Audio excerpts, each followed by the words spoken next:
Just about 30 minutes ago, you had Prime Minister Modi headed to America after a successful three-day tour of France. And obviously, the focus, the big talking point is that Prime Minister Modi will be meeting with Donald Trump. Their first in-person meeting since Trump 2.0 came to power in America. Now, the Prime Minister could, of course, discuss a slew of issues in the bilateral, but the focus will be on a couple of talking points on tough issues like potential tariffs, which has been making headlines globally, illegal immigration, India-Iran ties, the Taliban. All of this and more is expected to come up. Now, remember, also setting the stage for his visit to America, Prime Minister Modi met with US Vice President J.D. Vance and his wife Usha Vance. While Prime Minister Modi expressed his happiness on social media over meeting J.D. Vance's family and even celebrating their son Vivek's birthday, J.D. Vance responded by thanking Prime Minister Modi for his kindness and even for the thoughtful gifts his children received. So the second leg of the two-nation tour set to kick off. You had those images really that came in as the Prime Minister is headed to America right now from the Marseille airport. Let's put that out again, of the French President Macron bidding him farewell, and that itself signifies to you the success of the French leg of the tour. I would look for four different things in the outcome of this meeting this week between Prime Minister Modi and President Trump.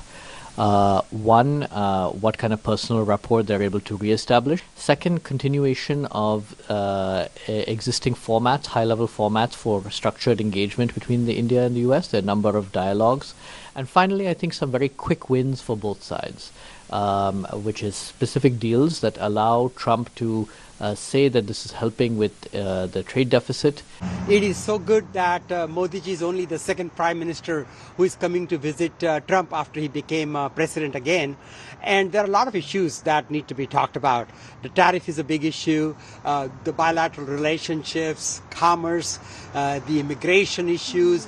There is just so much going on, and it's important that Modi ji is here in Washington, D.C., rebuilding that bond of friendship that he had established. It's a fantastic opportunity between the two leaders and two countries.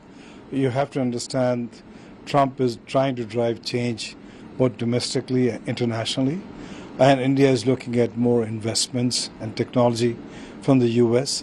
So I think it's important both leaders understand what are their priorities.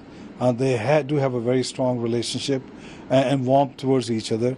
So I think it's an important occasion to set the agenda for the next 4 years between the two countries and two leaders. India is a big country. It's becoming a big power. So with that comes big responsibilities. And from our angle, from the Greek angle, we would love to see India being present in the Red Sea, being present in the Mediterranean, and accepting the role of an important power that it is. I assume that that's what Prime Minister Modi is going to discuss with President Trump. And it's good that he's one of the first leaders that meets the American president here in Washington, D.C. The Prime Minister of India, Prime Minister Modi, coming and visiting with President Trump at this juncture is great. I think that we already have close ties with India, and it's just going to improve even more. And I'm excited. Quite frankly, I'm excited. As you already know, President Trump is pro-business, and the Indian economy, the United States economy, will share in the prosperity, I think, under President Trump. And so that's why I think Prime Minister Modi coming to Washington and meeting President Trump now is very important. We have seen world leaders jockeying for position to be able to engage with this new administration and the new president. And the fact that the Prime Minister was invited by the administration within the first few weeks of him being in power, I think that's pretty significant, and it speaks to the importance of the U.S.-India partnership. Now, it'll be a bit of an unusual meeting in the sense that these are early days for the administration. It hasn't really had an opportunity to focus on its approach to India. You also have a number of key posts within the administration focused on India that have not yet been filled. Okay, so a lot of expectations, of course, riding on this particular visit. These images on your screens were from Paris, where Prime Minister Modi spent considerable amount of time here with the US Vice President J.D. Vance, his wife Usha Vance, of course, who has an Indian connect, and their kids. It was his kid's birthday, so Prime Minister Modi, according to Vance's post, also gave some gifts for his children. But this again shows you the bonhomie the Prime Minister Modi has with world leaders. Let's also get you the images of Prime Minister Modi as he in fact heads to America, as he boarded that plane. And those images also show you how the first leg of this visit has been rather successful. Now, of course, we'll have to focus on the big takeaways from his visit to America, where the big headline is going to be, in fact, his bilateral with President Trump.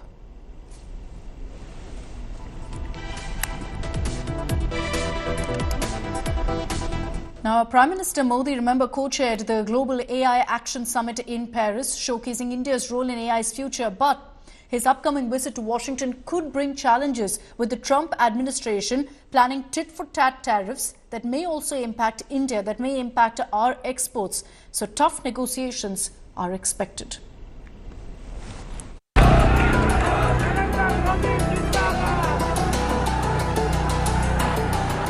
Fresh off his party's victory in New Delhi, Prime Minister Narendra Modi is riding high on brand India as he attends the Global AI Action Summit in Paris. As co-chair of the conference, India is playing a key role in shaping the future of AI. However, the next leg of his 5-day overseas trip could be a little more challenging. Today, I'm simplifying our tariffs on steel and aluminum so that everyone can understand exactly what it means. It's 25% without exceptions or exemptions, and that's all countries, no matter where it comes from. India has largely been unaffected by first rounds of Trump tariffs. Even the latest set of tariffs does not impact India as badly as it does Canada, China, and Mexico. The three biggest trading partners of the US have borne the brunt of increased import duties and new tariffs on steel and aluminium products.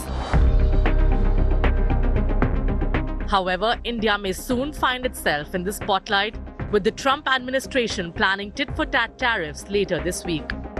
The move aims to match tariffs imposed by foreign nations on US goods. It's time to be reciprocal. So you'll be hearing that word a lot, reciprocal. If they charge us, we charge them. If they're at 25, we're at 25. If they're at 10, we're at 10. And if they're much higher than 25, that's what we are too. So that's having to do with everything. That's not just steel and aluminum. But we'll be discussing that over the next couple of weeks. But we will be looking at chips, and we will be looking at cars, and we're going to be looking at pharmaceuticals, and there'll be a couple of other things also in addition. Budget 2025 proposes a cut in import duties, but for now, India imposes some of the highest tariffs on US goods, a factor that could trigger increased tariffs on Indian exports to the US. According to the World Trade Organization, the US trade weighted average tariff rate is about 2.2%, compared to 12% for India, 6.7% for Brazil, 5.1% for Vietnam, and 2.7% for EU. Reports suggest India could face a tariff hike of 4 to 6% if the US goes ahead with its reciprocal duties plan, potentially disrupting the government's ambitious export growth plans and setting the stage for tough negotiations between the Indian and US delegations during PM Modi's Washington, D.C. visit. Bureau Report, Business Today TV. All right, while we, of course, count down to the Prime Minister's visit to America, is currently en route. Let's get you some of the highlights of Prime Minister Modi's day in Marseille today. Prime Minister Modi, along with French President Emmanuel Macron, inspected the IDER fusion reactor in Marseille, a groundbreaking project in which India is a key partner, having invested 20,000 crore rupees in the Mini Sun project. Earlier, Prime Minister Modi and President Macron received a warm and rather vibrant welcome by the Indian diaspora with the sound of dhol ringing through Marseille, where both leaders jointly inaugurated India's new consulate. Take a look at these images of how also Prime Minister Modi and President Macron interacted with the Indian diaspora who were there in large numbers chanting Modi Modi outside the new Indian consulate.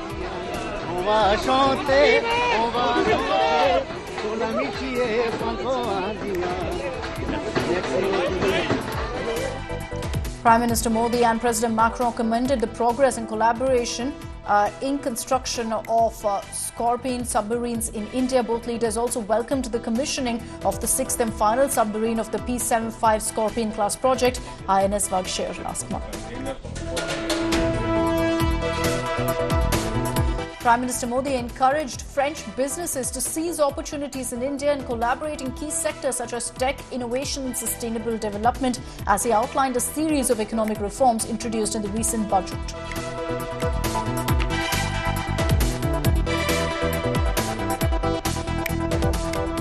Now, one of the big headlines that emerged from the Prime Minister's visit to France was his tribute to Savarkar, who in France had attempted an escape in fact, on July 8th, way back in 1910. This is while he was being transported on board a British ship to India to stand trial. Let's get you the details of the story and the significance of the Prime Minister's tribute.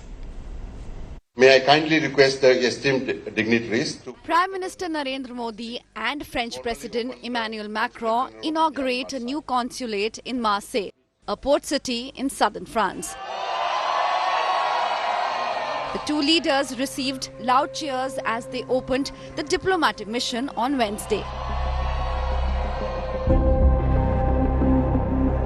Marseille holds special significance for the Indian independence movement. It was here that revolutionary Vinayak Damodar Savarkar attempted his escape from the British ship HMS Moria on July 8, 1910.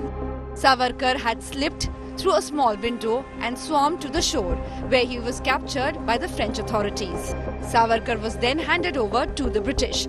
The incident triggered a huge row, with activists questioning Savarkar's arrest. The British later exiled him to the Andaman and Nicobar Islands and imprisoned him at the cellular jail.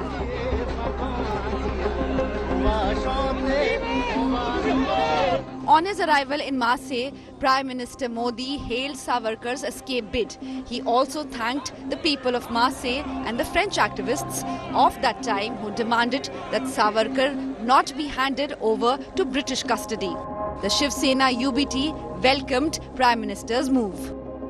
Veer Savarkar ji के लिए वो एक important history का एक prominent figure हैं, freedom fighter रहे हैं. हो सकता है उनके रास्ते अलग हों फ्रीडम मूवमेंट में, पर उन्होंने भी योगदान निभाया है. वो देश की जनता भूल नहीं सकती है. तो अगर वहाँ पे जाकर उनको सम्मान दिया है, मैं नहीं मानती हूँ कि इस पे किसी तरीके की राजनीति होनी चाहिए. Congress leader Udit Raj slammed Prime Minister Modi for paying homage to Savarkar, calling him an agent of the British. Leader of opposition Rahul Gandhi has been a vocal critic of Savarkar in the past. Indira Gandhi ji ne bola कि Savarkar ji compromised with the British, wrote a letter to the British and asked for forgiveness from the British. और उन्होंने बोला, इंदिरा गांधी जी ने बोला that Gandhi ji jail गए, Nehru ji jail गए और सावरकर जी ने माफी मांगी थी. Savarkar legacy remains contested even decades after his death. Bureau Report, India Today.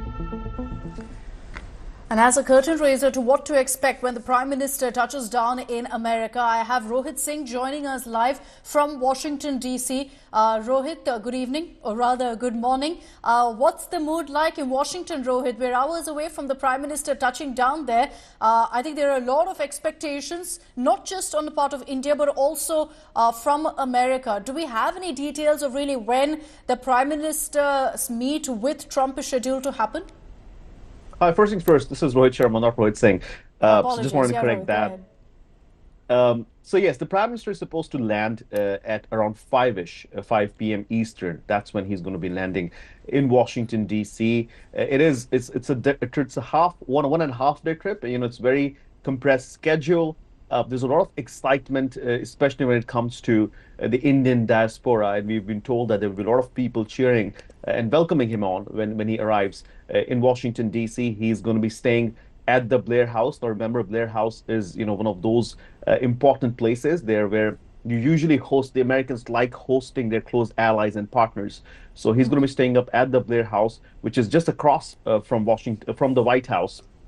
Also, the Prime Minister is going to be meeting in the afternoon tomorrow, the Eastern Time, with President Trump.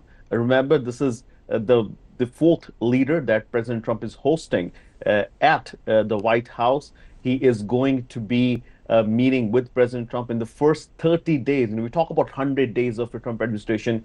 He's the only Indian Prime Minister ever to be meeting with a U.S. president within the first 30 days of a new administration. So I think a lot of expectations around security, a lot of expectations around defense, oil, coal, gas. I think those are the important topics that will be discussed. And also important things like, the situation that's occurred in Bangladesh, immigration. So a lot of things to go and to be talked about in those meetings. From now, it seems like President Trump and President Modi have had that relationship in the past, and it's kind of restarting that relationship. And also that the Prime Minister had a chance to meet Vice President J.D. Vance in Paris. So it's also helping this relationship going forward, in the sense that you've always seen this, bromance between Trump and Modi, and that's what a lot of people are assuming we'll continue to see from today evening, until when the Prime Minister leaves Washington, D.C. Rohit, there's a particular focus on 3 T's: trade, tariffs, the Taliban perhaps, a 4th T if you include Trump in that. But trade, essentially, look, everyone's going to talk about a win-win deal. But on the issue of tariffs, now there we're going to be seeing some tough talking, Rohit. Absolutely. And look, and that's some of the things that will be discussed, right? I mean, President Trump has called India as a tariff king. But India has made some concessions in the recent budget. We've seen India reducing tariffs on some of the key items that are really close to President Trump's heart, which includes Harley Davidson. So we'll definitely see talks on that. President Trump has never minced words when it comes to tariffs and how he perceives tariffs. He's talked about reciprocal tariffs. So those things will be talked about. But also importantly enough, which I think personally is you've got to have a seat on the table to negotiate and negotiate in good faith. And I think India has earned that right to be able to sit across from President Trump and say, look, this is why we had certain things, and this is where we are ready to make concessions. So there will be some tough topics. For example, oil. Oil would be another key concern, because some of the lawmakers here on the Capitol Hill believe that India should stop buying oil from Russia. And Trump has talked about drilling in the U.S., and they would offer purchasing oil from the U.S. So there will be some of those discussions as well, but all in good faith. And also keeping in mind that America sees India as a very important partner when it comes to, it's Asia, South Asia, and also in general competing against China. So yes, there will be some frank conversations on tariffs and other areas as well. But I think we'll probably hear a lot about, deals around coal and oil, and possibly some things about, some murmurs about immigration and all that. Civil nuclear deal, it's kind of, they're rejigging it, and we could see some cooperation when it comes to nuclear energy as well. Rohit, one final question to you, and I'm curious to know really how Washington is viewing this. We said, look, the fact that this is happening within 100 days of really Trump being, impressed